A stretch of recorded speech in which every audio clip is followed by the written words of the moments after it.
Hey boys and girls, Mr. Beard here with your class recap for Tuesday, November 22nd. We began today by finishing questions 4 and 5 on page 987. Those are the post-reading questions. You've already answered 1, 2, and 3. Now you went ahead today and finished 4 and 5.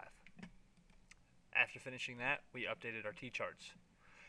Your T-charts, if you remember, were Tiresias' prophecy on the left and the actual adventures of Odysseus and his crew on the right. Today you should have gone back and filled in Odysseus' adventures, or misadventures would be a more apt way to describe it, with the sun god Helios and his cattle. After updating our T-charts, we read from the Odyssey. Today in our story, we finally get to the point when Odysseus can return home to Ithaca. It has been 20 years, but finally he gets the opportunity to go home. However, the story is far from over. Suitors have taken over his household and would kill him at the slightest opportunity. So it's not as simple as just going home and kissing Penelope and ending the story.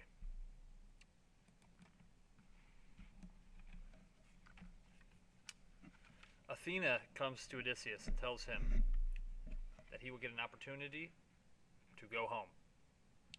But she, being a goddess, recognizes that he would be killed instantly if he just went home as is, so she transforms him to look like an old beggar, so that he will not be recognized and he can go unmolested through his homeland.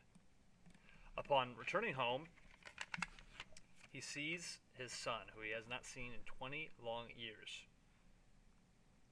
But his son obviously does not recognize him because he's an old beggar. Athena turns Odysseus back to his rightful self.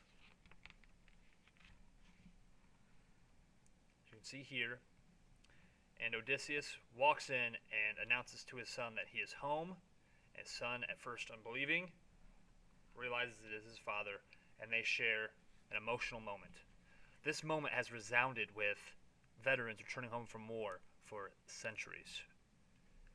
Throughout the millennia, there's always been people going off to war and coming home, and it's always been an emotional experience. So this scene has stayed with many people who have read this story. This is what we talk about when we talk about the timelessness of this tale as a human element that doesn't matter if it was in ancient Greece or modern America. Odysseus and his son talk, and they realize that there are lots and lots of suitors. We counted up 120 today in class. So for Odysseus and his son to take on 120 suitors by themselves would be suicide, so they come up with a plan. Telemachus will go back into town. He will hide all of the weapons, save a sword for each of them and a spear and a shield for each of them. And Telemachus is to tell no one that Odysseus has returned.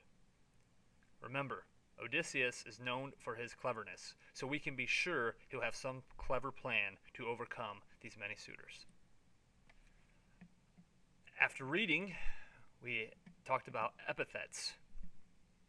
An epithet is just another way of describing someone. Back then, they did not have last names. Odysseus did not have a last name. Throughout the story, then, he calls himself Odysseus, son of Laertes. That is his epithet or title. He also calls himself Odysseus, king of Ithaca, and various other epithets like Odysseus the Wise, etc. These are used to distinguish people who do not have last names. I'm sure we've all heard in our culture Jesus of Nazareth. That is an example of an epithet.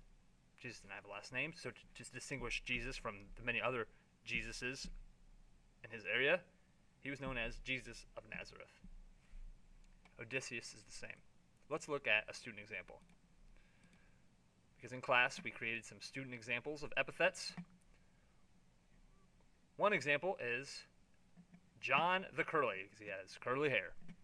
So John the Curly, or Mark the Tall, or Susanna the Brave. Those are all examples of epithets. So if you were not in class today, you'll need to create one and put that along with your reading questions